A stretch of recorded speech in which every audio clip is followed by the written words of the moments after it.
In the 7-10 matchup in the Midwest, we have UCLA and Utah State. Both teams getting an at-large bid out of their respective conferences.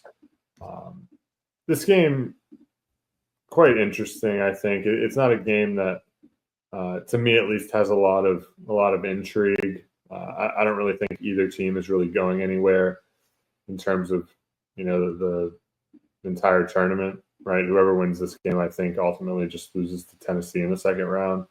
I just don't have a ton of confidence in either side here. Yeah, I guess long term, or throughout this tournament, I don't really think they have a ton of upside, especially against Tennessee, who's just a physically dominant team. But I guess the one thing to point out from this game would be Utah State's zone. I mean, it did regress throughout Mountain West play, but I do think a lot of that is from these Mountain West teams getting to see that zone a second and even third time, which really gave Jared Calhoun's defense a really tough time, just because once these teams figure it out, there wasn't really many other paths for this defense to create any sort of success. This isn't a defense that's built to play man-to-man. This defense was sort of built to play this matchup zone style where it's a 2-3 zone when the ball is being thrown around the perimeter, but once it gets entered into the post or into the middle of the lane, it turns into a man-to-man. They all match up on the perimeter as well. So it's something that takes a little bit of time to figure out.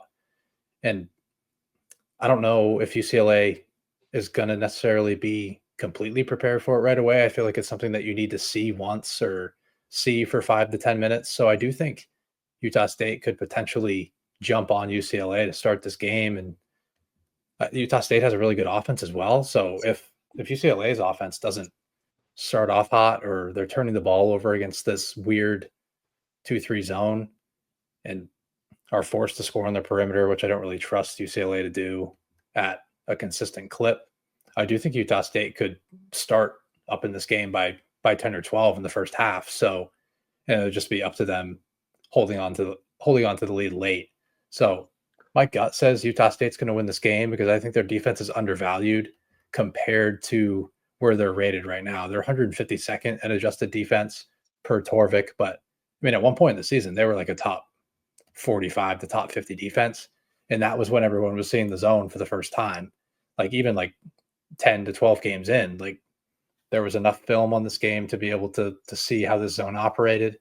And teams still really struggled that first time around.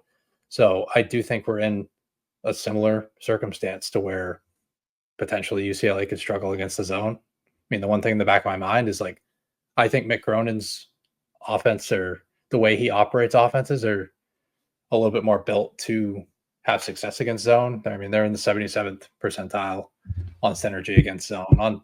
They've only seen it like 100 possessions, so not a ton of stock to put into that. But ultimately, more of a gut feel. I think Utah State wins with their undervalued defense, and their offense has real firepower with led by Ian Martinez and Mason Falslove. Yeah, I actually also like Utah State here. I think UCLA is, again, I think it's a team that Vegas tends to put some tax on just because of the historical nature of UCLA, and like whenever they're in the tournament, there's some buzz around it.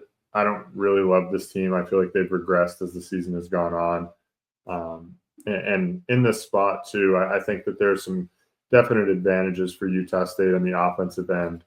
They're an efficient offense overall. They get all over the offensive glass. They're 43rd in offensive rebound rate. And UCLA isn't great on the defensive glass. They're 149th in defensive rebound rate. Utah State, with that getting all over the offensive glass, they also get to the line a lot at 52nd free throw rate. They shoot the three pretty efficiently, 35.8%, and they're top 15 in the country in 2-point field goal percentage. And that's actually an area where UCLA's defense they do struggle. They allow 63.5% on close twos, and overall, their 2-point defense, 51.2%, which is 189th in the country. So I think there's some real advantages for Utah State on the offensive end. going against this UCLA defense that isn't exactly daunting in the areas that that Utah State is successful in. I don't know. I really do think Utah State is going to be able to jump out here and take care of business against the Bruins. Yeah, it's going to come down to their ball security, I think, on the offensive end because they're pretty efficient outside of that. I mean, they're still top 100 in turnover rate on the offensive end, and I do trust their guards. They have a lot of guard depth.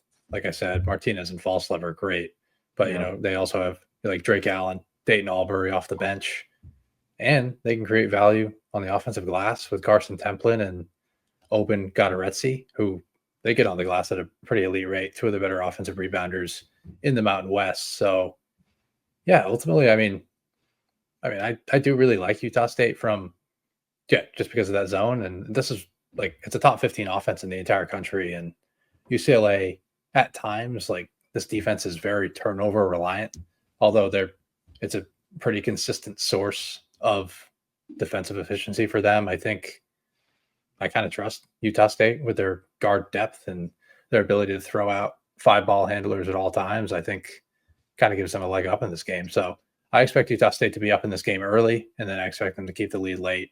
Maybe UCLA goes on a little run late in the game, makes it tight, but I think that early lead's going to really help them out. Yeah, for sure. So we're going to side with Utah State here to get the win over UCLA, giving the Mountain West, maybe it's only victory of the tournament. So we'll see. Utah State we have here getting to the second round to take on the winner of Tennessee and Wofford.